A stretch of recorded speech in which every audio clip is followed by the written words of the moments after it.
the beans. Yeah, anything else you want? Go please. My name is Francisco Javier Baez. I was born in 1929, and I was born over in which is now known as, or is, SeaWorld, I think, out there on Seguin Road by Fort Sam Houston. Things weren't bad, but they weren't too good either. María Antonia Ochoa, y nací en Rosita, Coahuila, México. Y me crié en Reynosa, Tamaulipas. In our home, it was my dad and my mother, and then I had my brother. One of my brothers lived with us. That's the only ones I can remember that actually lived with us. And we lived out in the country. There was nothing. We weren't city slickers. We was out country people. And so that was our family. Of course, we had a lot of relatives come and stayed with us, but who actually lived with us, it was just my mother and my dad and one brother. Dos hermanos y una hermana. Chuy, Jesús Durán, Jesús Ochoa, Juan Ochoa y Irma Ochoa. My mother's name was Aurora Mania, her maiden name. And she was born in Mexico, and I believe it was in Puebla, Mexico, where she was born. You know, the characteristics I think I picked up from my mother was patience. A lot of people might not think so. My father's name was Ben Edward Baez. He was born in Oklahoma. He was born in Waulica, Oklahoma. And he was born in 1876. And he passed away in 1949 at the age of 73. Se murieron porque había en ese pueblo había la enfermedad de diphtheria. Y se murieron en un mes, una epidemia. En un mes mi mamá perdió 4 de familia y quedamos 3, éramos 7.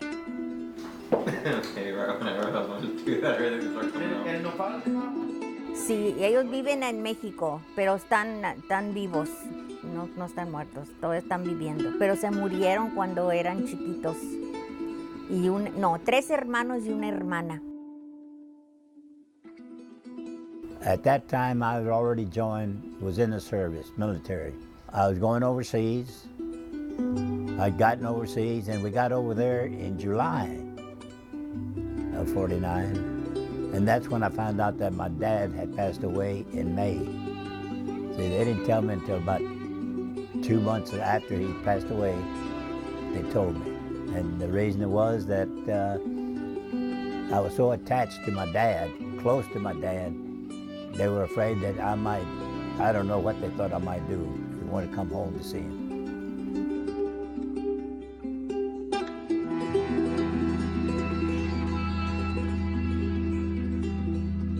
Que la primera, cuando yo tenía como 8 años, fuimos al cine, se dice los movies, allá le dicen al cine. Mi mamá, mi papá, Juan y yo fuimos a los movies. Y cuando venimos ya no teníamos casa porque se quemó toda. Con una veladora, mamá todo el tiempo le prendía candles a los santitos, les ponía.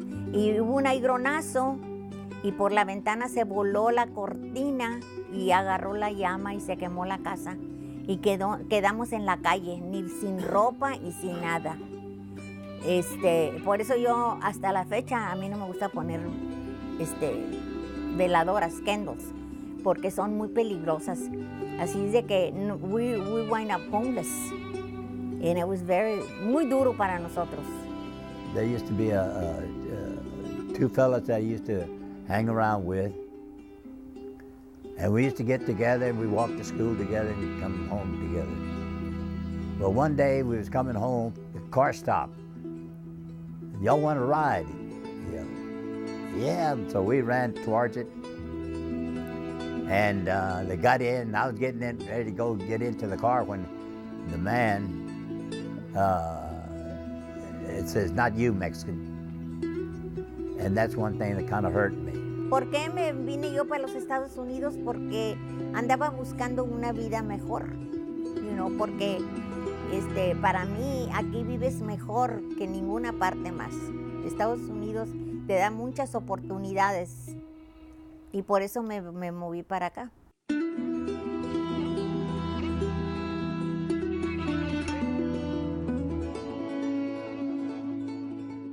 Your mother and I, we bought this property. We happened to be we had a mobile home on the other side of the lake, and we was going to go on the weekend, we was going to go over there to check it out, and on the way over there, we noticed a real estate man was tacking up a for sale sign. The ones that owned it passed away, and they left 2 or 3 kids, and they want to get rid of it because they don't have nothing to do with farming. A total of 25 acres. So we made the deal, and then I had to find the money to pay for it, to borrow, so I could pay him off. I couldn't find it, and I checked all over, and it seemed like not even in San Antonio they would loan me the money. It just so happened one day I was in Divine, and they have a Medina Valley State Bank, so I'm gonna stop in here and see what I can do with them. So I went in there and told them my problems and what I need to do, get some money. And hey, yeah, we'll loan it to you. A lot of them won't loan you unless you have a house. If you have a house, they'll loan you the money. Land, they won't loan you nothing. It's okay. So they loaned me the money. I paid him off, the owner here. And we was here till 2015. That's when we moved from here, 2015.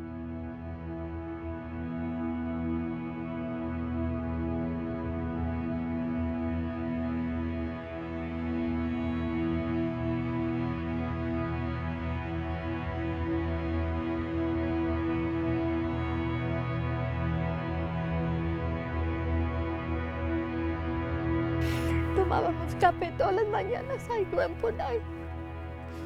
Y aquí teníamos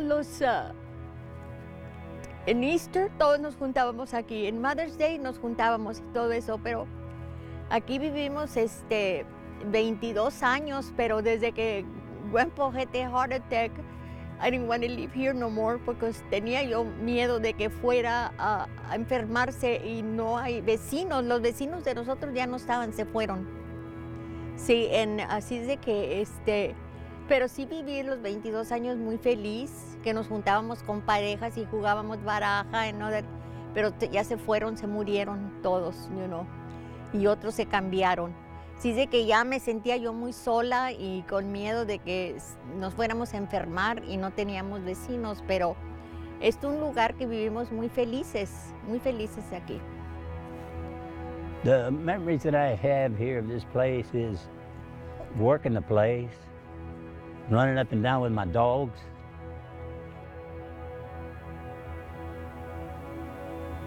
What are you thinking about right now? I wish I was here. I really miss it. Things I could do, and I walk my dogs, cut the yard. It's always something to do. I'd walk 4 times in the morning, 4 times. And then I'd go into the house, have breakfast. As soon as I finished breakfast, come out and I'd do something or other. Either working on lawnmowers or working on the car. Always kept me busy with something, or cutting the yard. So I miss all that. Whereas in town, I don't do none of that stuff.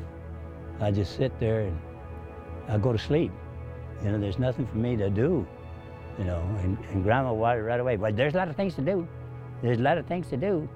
Put up your bed, or make up your bed and your clothes, and it's always something. But, and that's what I miss. I miss my dogs, and I really miss this place. In fact, I told Grandma, I've come out here sometimes by myself, and it's sad, because some of the best years of my life was spent right here. And your mother too. But I know that we're getting older, we're not no younger, and we have to get close to the doctors. I think the doctors ought to come over here, but they won't do it. That's what I miss with and like I say, I come out here about twice a week. Come over here, and then sometimes I hate to because I get sad. I remember what I used to do. We have everybody, all the family, we get together, and I think that's what Grandma likes. So I'm glad for her that she likes, and I do too, don't get me wrong, there's nothing wrong with that. But I still like my place out here. If I could, I'd come back. There's things to do.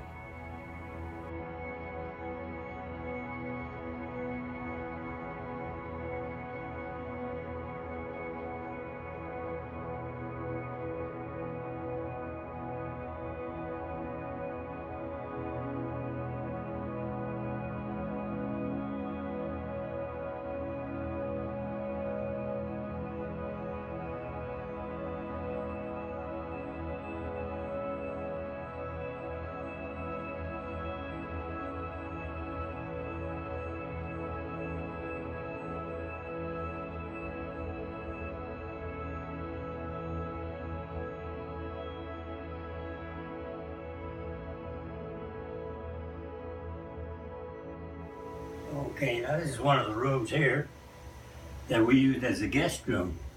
Whenever we had company, they came in from town, from San Antonio, from wherever. They stayed here, and of course I charge them $10. You know, this is something that's not free. But no, I'm just kidding. But this is one of the guest rooms, and a closet. And now let's go out. You want to go on out? Let's go on out. And go into the den. During the cold spell, the winter, we had our fireplace here, and during Christmas we put up hang up our stockings for the kids, and this is where we had our get-togethers and enjoy ourselves, have a great time, you know. But this is the den. We sit here, watch TV, what have you. Spend a lot of good time here. Let's go over here into the part of the den and the dining room. And this is where we used to set up our Christmas tree during Christmas. And all get together here. I had a couch here, everybody sit here in a circle and hand out presents to whoever was lucky to get one. So we had a lot of great times here in this room. And of course over here in the dining room, we had, this is where we had our feast. We set up the tables and everything, and everybody would sit up to the tables, and we'd say grace, and we'd have our meal, Thanksgiving dinner, or Christmas, whatever the occasion would be, we would have it here. A lot of happy times. And this is, it's a lot different now than what it used to be. We had it set up real nice on that. Now this is the best place there is. This is where Grandma would do all the cooking, and I would help her eat. But this was it. And one thing we had here was that the children would eat free. Always had that slogan or slogan or whatever you want to call it, that eat free. The adults would have to pay, but the children would eat free. So I used to have 3 rattlesnake rattlers. I have one. This one came from one that my little dog named Baby, she found him outside, found the snake outside, and she was barking. Grandma came and got me and said, "Come out because there's a snake out here. And it's biting Baby." So right away I went and got my shotgun Well, I went outside, and the snake was it was a rattlesnake. She was all curled up, and she was striking baby. Baby was trying to get a hold of it, and the snake was biting baby. Well, I got out there, and I got baby out of the way, and I lowered the shotgun, and I fired and killed the snake. That's how I got that one rattler. That was one of them. Now, baby had been bitten by 3 times by different snakes, rattlesnakes. But now the vet, I took her to the vet. She says she's immune now. The snake bites her, the snake will die, not baby.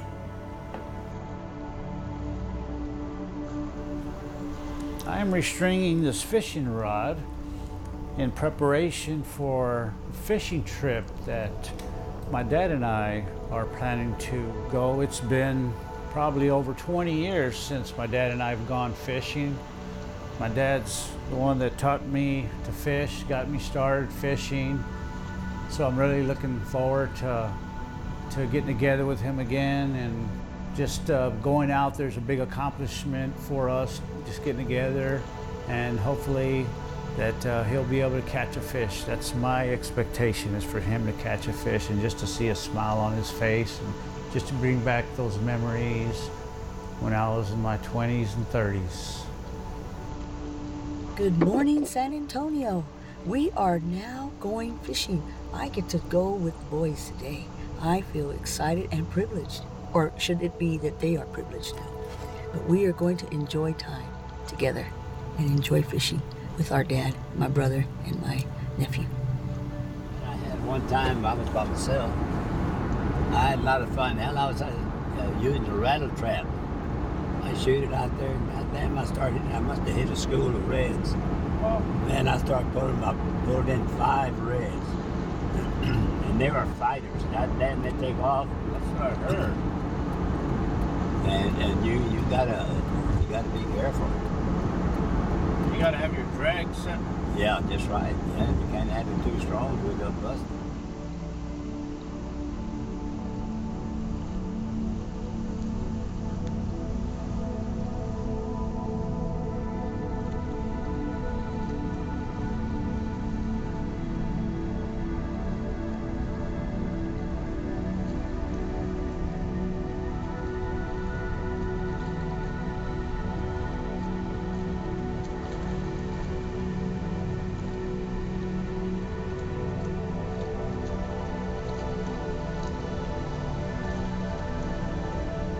Well, the biggest fish I ever caught was, I've caught them from, I'd say about 4 inches up to 9 pounds.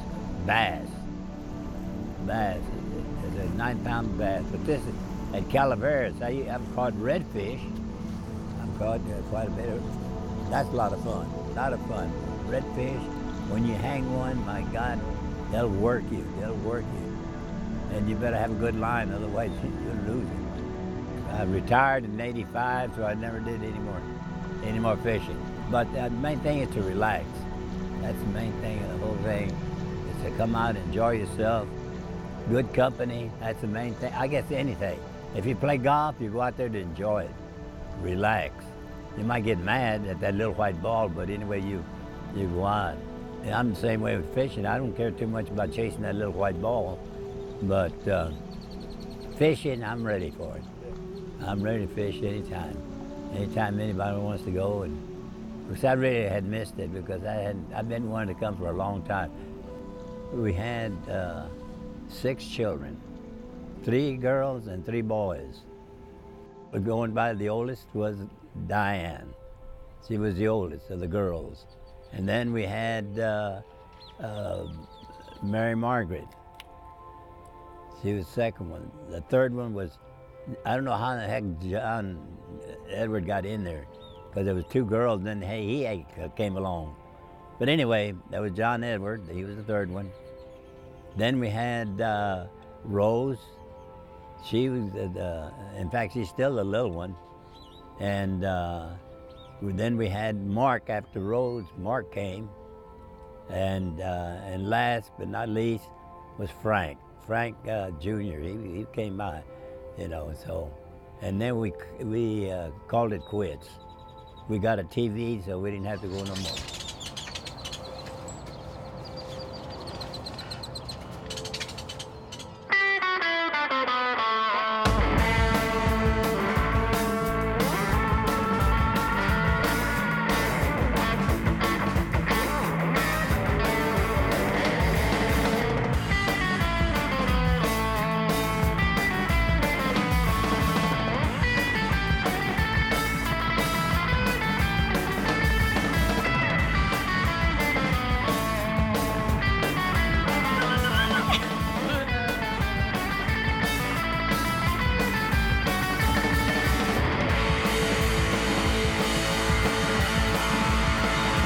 I was talking on the phone with my mother to find out about cooking tamales in the pressure cooker. They used to use pressure cooker, but they would relieve the pressure but let it cook within the pot itself. So yes, we can use them both.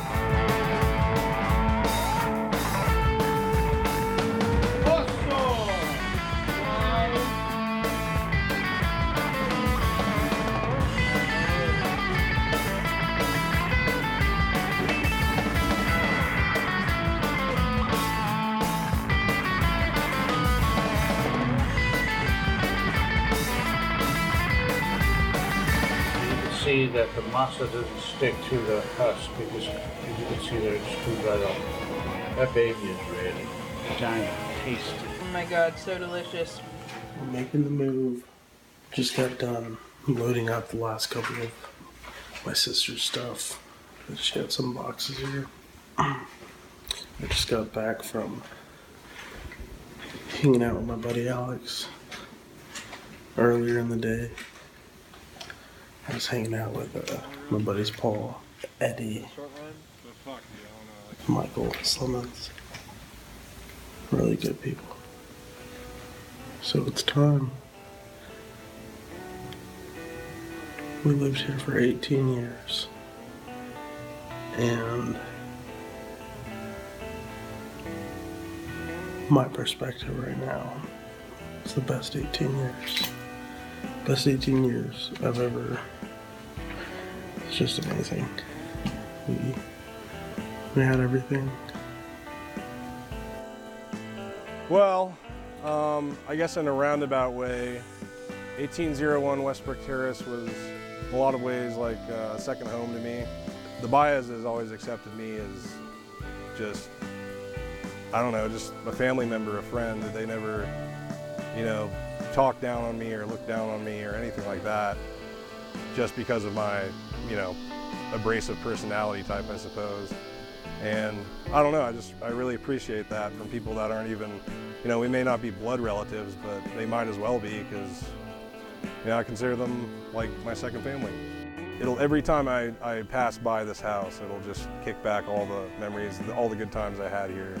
One of the reasons I started doing the Baez family documentary is I wanted to get to know my grandparents better than I had known. I felt very disconnected from them. So I felt that just sitting down and asking them questions would be, get some information, get some backstory, and just to have an archive of them, The inevitable is something we don't want to think about, but they've impacted my life so much that as a filmmaker, I feel like I should make a tribute to them. I've had a pretty damn good life. Grew up here in Norman, had a lot of really good friends, and I just feel like I'm doing it for them, and I want to show them what I can do. Okay, could I have your attention? I want to, I have a few words. I want to pass the word on. I think all of y'all have heard of the man by the river. He shows up every time we have a get-together. He always comes up with something. He's a wise old man. He's up in age, like some of y'all. And this Father's Day, he was sitting there by that same river, by that same old tree. He was sitting there eating a sandwich. Then he had a couple come by, and they didn't have a place to stay. They didn't have no food to eat, and they were just begging. They were young kids, young couple, I should say, young couple. And they came upon the old man at the river and asked him if he had something they could share with them. Anything, because they hadn't eaten, they hadn't had no water, what have you. And so he stuck his hand, he had a bag.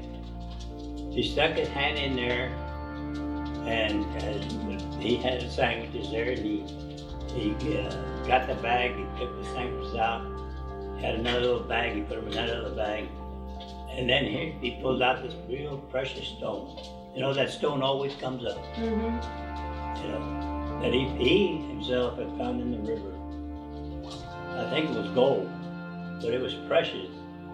So anyway, he put that into the lunch bag, and he gave it to him, says, "Here, take this, God bless you all.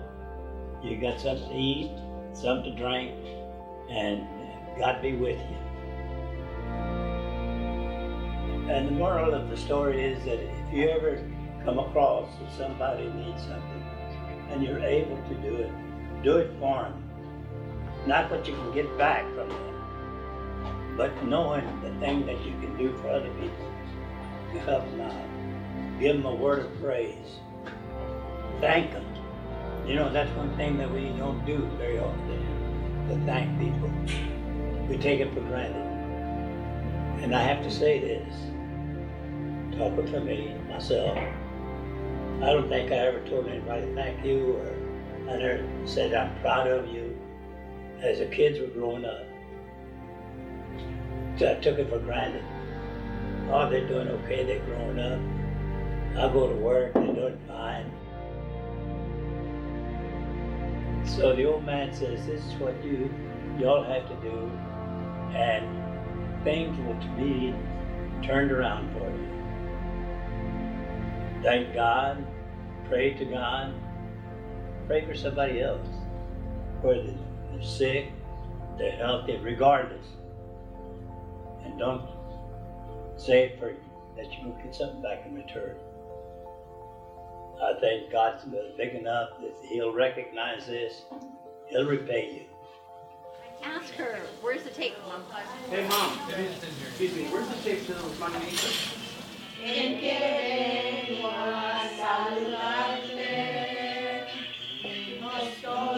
I want to say that we have, our family is, to me, Wonderful. it's wonderful. It's great. We're proud. I'm proud, so it's Grandma. Yes. You know, we're proud of all of y'all. Get the microphone.